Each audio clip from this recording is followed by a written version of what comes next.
Flor Misrachi pregunta, hoy con el jefe de misión de la Organización Internacional de la Migración en Panamá, Giuseppe Loprete. Bienvenido, licenciado.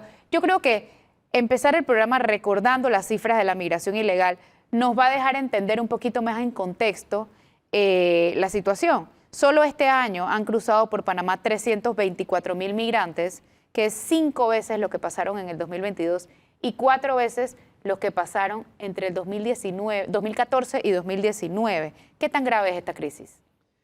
Sí, es una crisis muy grave que nos preocupa muchísimo. Ya estamos con esas cifras. Es una crisis regional, es claro, porque hay muchas nacionalidades involucradas. Hay gente que está llegando, como lo sabemos, de hace varios años de Venezuela, de Haití, de Cuba, de Ecuador, ahorita, y de fuera de la región.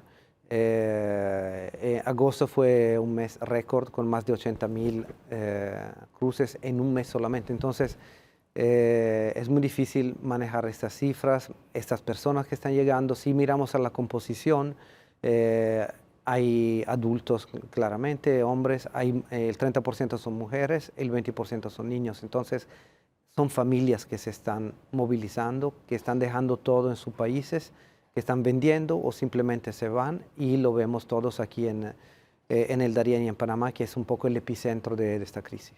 Son números preocupantes y las situaciones son dramáticas, muchas veces están en manos del crimen organizado.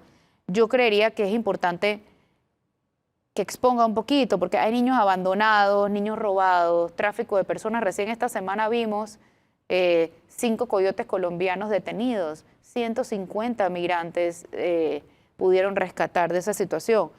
Hay violaciones, hay violencia, hay traficantes de órganos. Es una tragedia humana impulsada por razones de desplazamiento forzado, no voluntario. Exactamente. Bueno, hay varias justificaciones, digamos, hay varias razones para los migrantes y personas que están buscando asilo y protección internacional. Económicas, donde hay instabilidad económica, política, social, y mucha gente que tiene miedo por su vida, por la violencia en los diferentes países. La red de crimen organizado es muy grande. Están trayendo personas desde China, India, África, hasta aquí. Es una red que trabaja en todo el mundo, que tiene ramificaciones en todos los países. Esa es la parte, digamos, más peligrosa, porque no se puede controlar. Cuando se paran fronteras o cuando se bloquean una ruta u otra, siempre buscan la manera de utilizar otra ruta, de crear otro negocio. Entonces, esa es la dificultad. Trata y tráfico son 2 problemas que vemos aquí en Panamá también. La trata en particular, estamos en el mes de la trata, de sensibilización. Es un crimen contra la humanidad, es una forma moderna de esclavitud. Los migrantes, para ser migrantes, son 3 veces más vulnerables a la trata. ¿Por qué? 3 veces más vulnerables. 3 veces porque están cruzando muchísimas fronteras, porque están en contacto directo con esos coyotes, porque están vulnerables y no tienen la información. Y la diferencia entre trata y tráfico es exactamente esta, que hay personas que quieren migrar, se ponen en la mano de traficantes, le hacen negocio y todo. Se convierte en trata cuando hay cuando la libertad de la persona se separa. Entonces, esa es la forma de esclavitud.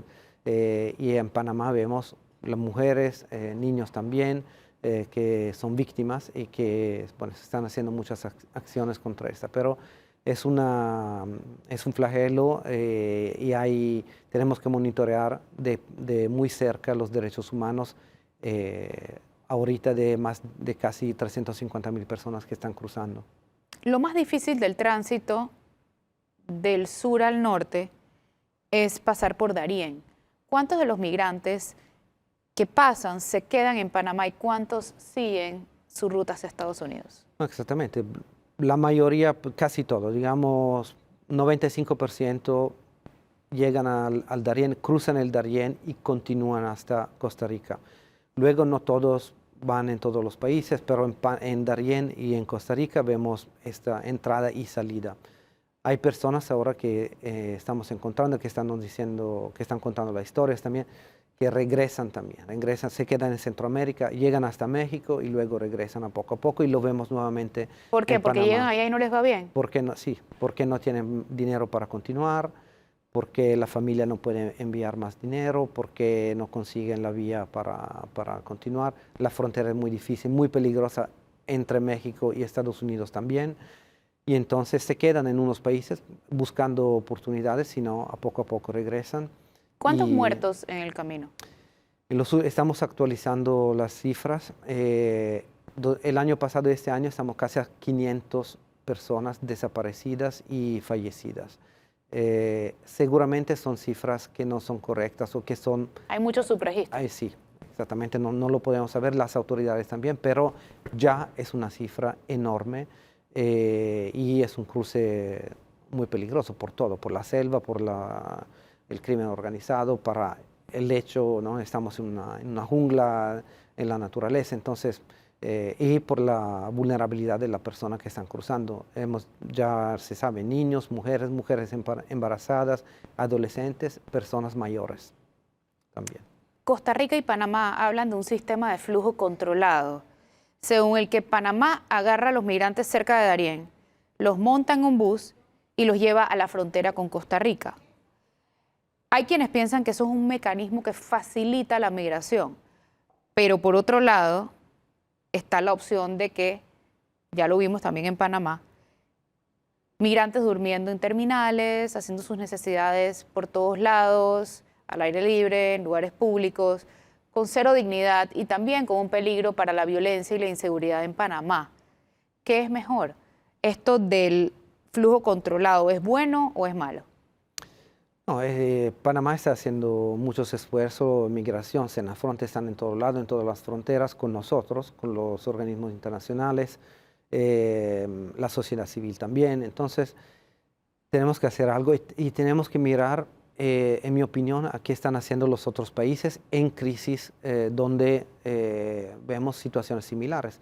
En todos los países hay estaciones temporales, en todos los países hay albergues también, o centros por migrantes, como el nombre cambia, pero los servicios son lo mismo. Solo en México hay 75 que se gestionan con la sociedad civil directamente, unos por los organismos internacionales, otro por el gobierno. Entonces, en Panamá tenemos a tres estaciones temporales. Hay que ver si este sistema puede continuar, porque hace años ahora que tenemos cada año cifras récord. Ahora estamos observando a 4.000 hasta 5.000 personas diariamente que están cruzando. Entonces, no sé personalmente si las estaciones son suficientes en este momento o si tenemos que pensar a cómo utilizar la capacidad de estas estaciones. En Darién ya están topados. Sí, pero en los planes, en Hualaca, hay más espacio. Quizá necesitamos más albergues. No para que la gente se quede, solo para que se descansen un día o dos, reciban atención médica, psicológica, todos, biometría también, es un tema de seguridad también. Y luego, siempre para nosotros es su opción de continuar y su decisión de continuar, pero ahora tienen muchos cuellos de botellas en todo el camino. Y por lo menos no están en este trámite, no están en las manos de los coyotes. Están con las autoridades y claro, el problema sale siempre si no tienen dinero. Muchos tampoco tienen papeles. Pero vamos a hablar de esto en el próximo bloque, ahondar un poquito en este tema y en otros. No se vayan. Esto es Flor Miserachi Pregunta, hoy con el jefe de misión de la Organización Internacional de Migración en Panamá, Giuseppe Loprete. Ya de vuelta en Flor Miserachi Pregunta, hoy con el jefe de misión de la Organización Internacional para la Migración en Panamá, Giuseppe Loprete. Señor Loprete, ¿qué significa para Panamá el Pacto de Migrantes que firmamos en el 2019? Hay confusión y hay también cuestionamientos de por qué firmamos este pacto. ¿Es de obligatorio cumplimiento este pacto, primero? Y segundo, ¿los demás países miembros de este pacto están en la obligación de dejar pasar a los migrantes? No es esto el sentido del pacto. El pacto no es vinculante, pero es ahí con todos esos países que se toman las decisiones de armonizar las políticas, de hablar sobre los problemas, de compartir informaciones, datos, de compartir ejemplos también. No es solo un tema de urgencia, de corto plazo, como lo estamos viendo aquí en Panamá, de largo plazo también. ¿Qué hacemos con el mercado laboral, con los migrantes, con el sistema de visa? Ahí se habla de todo eso con otros países que están en países de origen, de tránsito, de destino. Entonces, sumamente importante estar en esas mesas y Panamá lo hace muy bien, es un país precursor. Al final del mes de septiembre tendremos una reunión con los países precursores del Pacto Mundial aquí en Panamá. En el 2000 había 173 millones de migrantes irregulares, en el 2021 hubo 281 millones. Pero ha habido decisiones que han tomado países que han tenido impacto inmediato en el flujo. Por ejemplo, el porcentaje de tránsito de haitianos se redujo en relación a lo que fue hace unos años porque Estados Unidos permitió la entrada regular de haitianos. Michelle Bachelet, por ejemplo, permitió la regularización de haitianos también en Chile con permisos de trabajo. Eso también disminuyó inmediatamente el flujo. También está el caso de Siria. Jordania tiene más de 2 millones de refugiados en su territorio. ¿Cuáles son las buenas y las malas prácticas a nivel global? Es exactamente lo que se puede discutir hasta aquí en Panamá, en la conferencia regional de la migración de Centroamérica, en Sudamérica hay la conferencia, hay las reuniones del pacto. Yo viví 10 años, casi 10 años en África, y también es un cruce hasta el Mediterráneo. Hay varias, digamos, maneras de mirar a la migración irregular. Una parte, tenemos que enfocar en los países de origen también. Ahí donde hay problemas, donde hay crisis, qué está pasando, por qué la gente se va. Pero eso es más a largo plazo. Es más a largo plazo, pero es fundamental porque los flujos bajan cuando eliminamos las causas verdaderas del movimiento, de la movilidad de la persona. Cuando se hace en África también, en Italia ahora, que es un país que está en una situación similar de Panamá, es el primer país de Europa donde los migrantes africanos están llegando. Llegaron más de 100.000 personas este año solamente. Es considerada una crisis regional y todo. Aquí en Panamá estamos a 350.000. Por eso digo que el tamaño ya es un tamaño más que regional. Pero global. Panamá está siendo desbordada por este tema y lo está atendiendo prácticamente solo. A pesar del pacto de que hay varios países y que va a haber una reunión y todo lo demás, al final del día Panamá está haciéndolo solo. ¿Qué pudiera hacer nuestro gobierno fuera de exponer esto para lograr un mayor apoyo internacional? Por ejemplo, lo que hablábamos en la respuesta anterior, regularizar a los migrantes que tienen habilidades laborales que a nosotros nos hacen falta.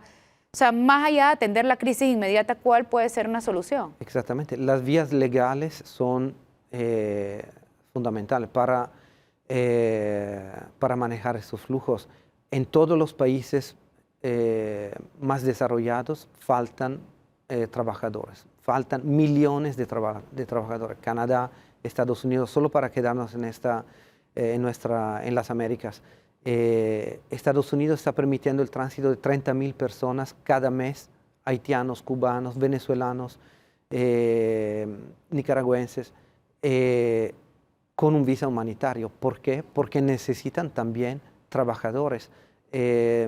Canadá también, en la región de Quebec solamente necesitan 1 millón de trabajadores al año y lo buscan con los migrantes también. Tienen cuota también, el 20% de trabajadores debe ser por ley migrante. Aquí en Panamá aún tenemos las profesiones restringidas, tenemos falta de unas de esas profesiones seguramente, médicos, y todo. No digo que están en el Darién o están cruzando ahora, pero hay una población aquí en Panamá ya de migrantes muy calificados que podrían hacer esto. Entonces hay que buscar, explorar todas las vías legales que se puede. Eso también va a ayudar a disminuir la vía irregular. La decisión de Estados Unidos de recibir a los migrantes que vienen solo por avión, no irregular, ¿es positiva o no es positiva? Claro que es positiva ¿Por qué lo hacen? Porque necesitan estos trabajadores también, porque prefieren que entren en su territorio personas que tengan documentos, datos, informaciones, que tengan un sponsor, un punto focal en los Estados Unidos, también porque es un tema de seguridad. Pero lo hacen de manera regular y rápida. En 2 semanas la persona puede Estar trabajando. y más económica por los migrantes, porque ¿cuánto están gastando esos migrantes que salen de Haití o de Ecuador en cada cruce, en cada frontera? Muchísimos. Mucho más barato tomar un avión, hacer todo el proceso, si tienen todos los requisitos, hacer todo el proceso y llegar a Estados Unidos o Canadá. España también está interesada en vías legales, pero esa es la vía y no es solo, es mediano a largo plazo, pero tenemos que hacerlo ya, si no el impacto no lo vamos a ver en los próximos años. Bueno, vamos a un cambio nuevamente, ya volvemos y seguimos hablando de este tema, no se vayan. Ya de vuelta en Flor Mistrachi pregunta, hoy con el jefe de misión de la Organización Internacional de Migración en Panamá, Giuseppe Loprete. Señor Loprete, ¿por qué en América Latina no se han podido sentar a trabajar este tema si se sabía que el COVID iba a agravar aún más la inestabilidad de la región? Porque sí, los protocolos existen, pero y ahora en septiembre usted dice va a haber, a finales de septiembre va a haber una reunión en Panamá. Pero ¿por qué los presidentes no han hecho una cumbre a ese nivel para tratar este tema que se ha desbordado?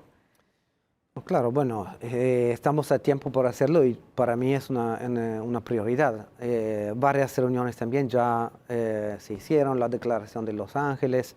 Hay marcos y mesas donde se está hablando, pero para mí es sumamente importante que Panamá, Colombia, Costa Rica, se debe hacer un llamado juntos para ver cómo hacerlo, si no, todo el peso de todo eso está en las espaldas de esos países solamente.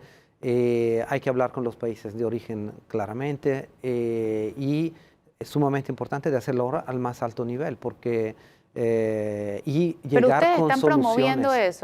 están promoviendo eso, porque es que se siente que hay mucha burocracia, papeles, protocolos, documentos, pero al final se ve poca acción. No, pero sí, no es un ejemplo, digamos, para nada, pero en pandemia, como era un riesgo, un peligro para todos, los gobiernos se sentaron juntos y por el bien común tomaron decisiones hasta drásticas para manejar una pandemia.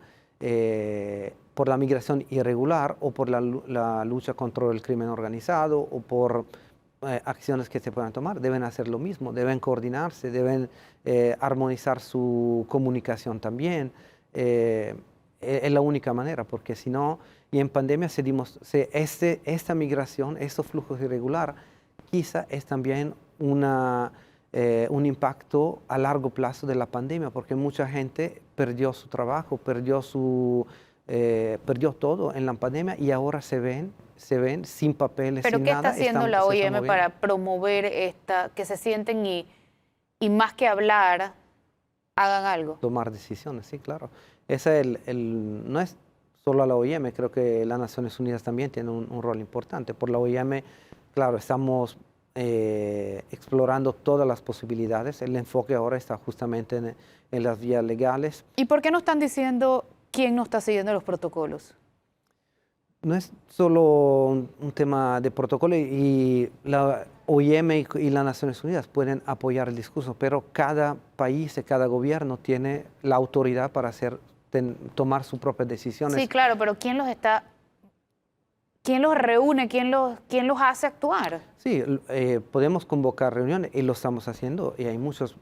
Para nosotros es fundamental que se llegue a esas reuniones con un plan. ¿Cuál es la postura de Naciones Unidas frente al cierre de fronteras? Sabemos que es decisión de cada país, pero ¿cuál es la recomendación de ustedes al respecto?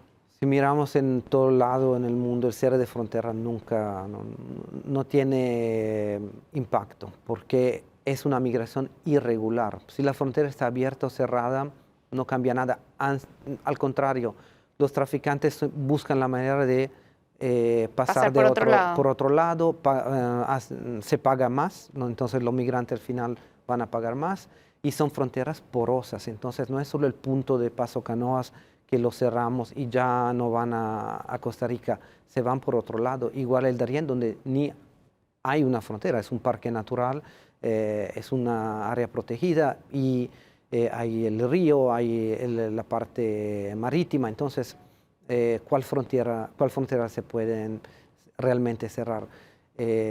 Además, es algo que tenemos claro que las áreas fronterizas son sumamente importantes para manejar esos flujos y hacer más protección, seguridad, denunciar si hay algo que denunciar, como la violación de derechos humanos. Son áreas importantes, pero son áreas de desarrollo también. Hay comunidades que viven ahí, necesitan la frontera abierta para su comercio también. Entonces, pero además, ¿físicamente es posible? Físicamente, no me acuerdo de un ejemplo donde fue exitoso el cerrar una frontera en otros países.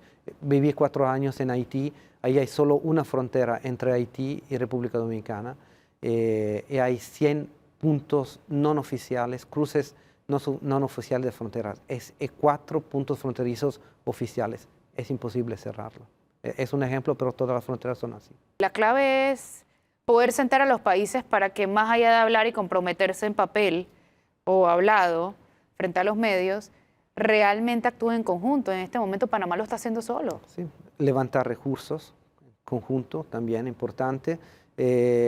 Buscar ejemplos de buenas prácticas en los otros países. Comunicar con una sola voz, si es posible, porque hay riesgos, hay peligros. Panamá tiene su campaña, el Darién no es una ruta, hay otras campañas, OIM tiene Piénsalo 2 veces, Habla con la Verdad, hay otras organizaciones. Tenemos que comunicar en las redes sociales muy claramente que todas esas informaciones son falsas.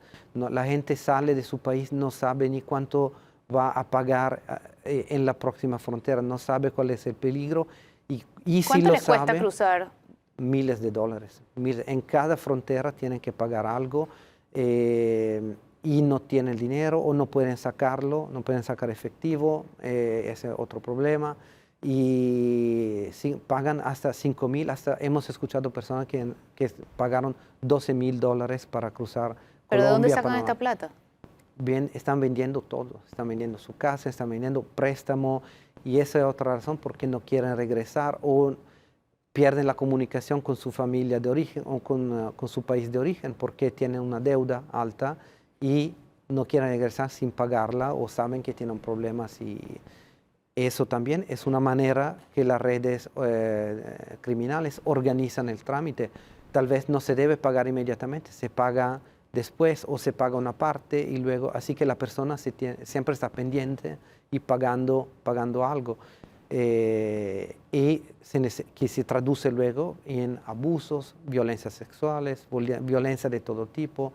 Ese es un problema complejo y las soluciones van a ser complejas. No hay soluciones sencillas que se pueden tomar rápidamente solo por un país. Hay que coordinarse y seguir buscándolas. Muchísimas gracias por acompañarnos hoy y a ustedes también gracias por acompañarnos hoy en este programa. Que tengan excelente día.